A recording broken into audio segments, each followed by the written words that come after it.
there. I'm Amy Connell. Welcome to Graced Health, the podcast for women who want simple and grace-filled ways to take care of themselves and enjoy a little chocolate in the process. I'm a certified personal trainer and nutrition coach who wants you to know your eating, movement, and body don't have to be perfect. You just need to be able to do what you're called to do. Welcome to Ask the Trainer, where I answer questions you may have about your eating, movement, and other health-related things and how they all work together.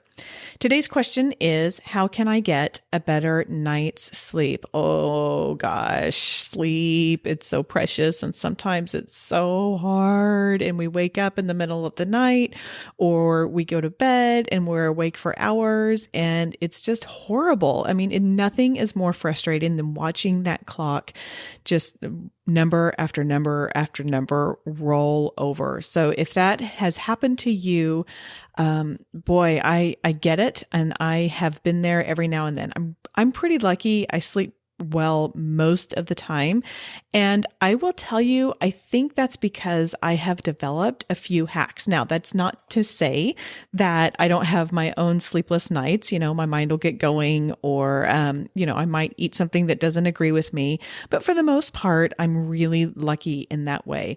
I wanted to share or pass along some of the hacks that I have, and maybe that will help you. So these are in really no particular order, but they're things that I just want to pass along.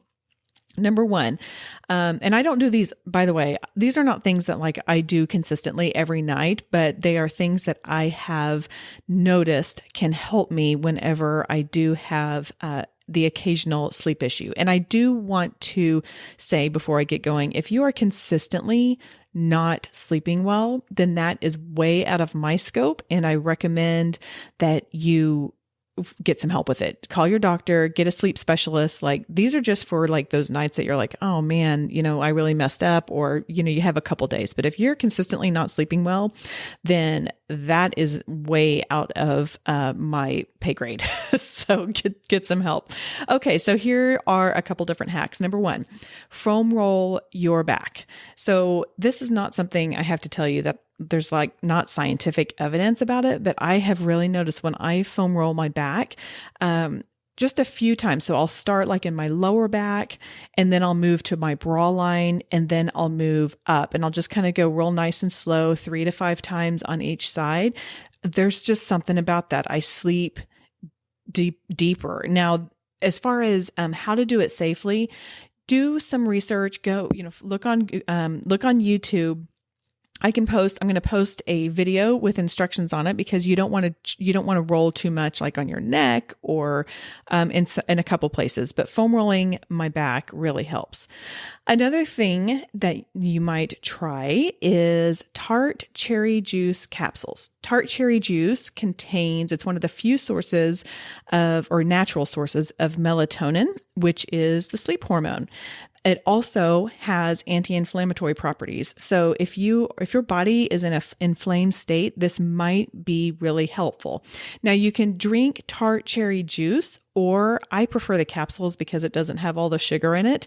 But that's a really great place to do it. I found some from a place called King Orchard.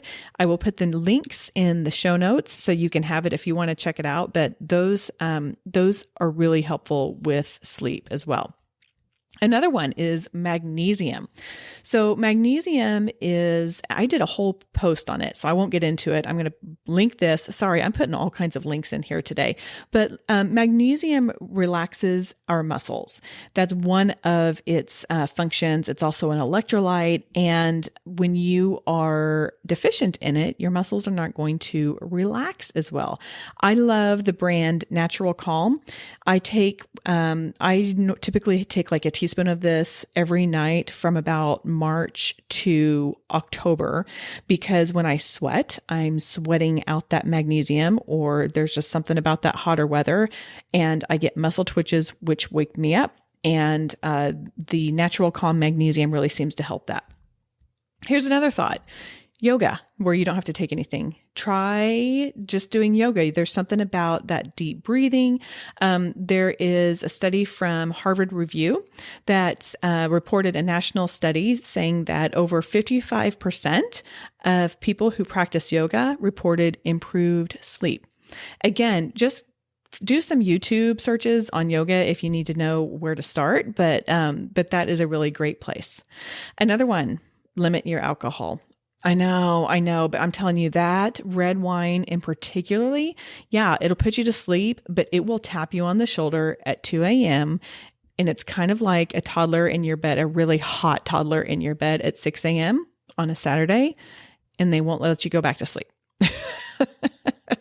And yes, I know this because it happens to me, but wine in particular will really mess up your sleep. Another one, make sure you're moving throughout the day. I mean, you don't want to have overexertion where you're so tired you can't sleep, because that's happened to me too. But just make sure your body's moving well enough. Make sure you get those 10,000 steps in a day, or do your yoga. That's movement. Another one is watch the foods that you're eating. The more processed foods you're having, the more sugar you're having, that will impact your sleep. Personally, I have noticed when I really focus on whole food nutrition, so I am looking at the food and I know exactly where it came from, that really does impact my sleep. If you've been listening to me a while, you're probably going to be able to say the word before I say it, but you know what I love? Sweet potatoes. That's like a magical sleeping agent for me. I don't know why, it just is. And then the other one is go outside at sunset and sit out there, probably without a glass of wine if you're having sleep issues.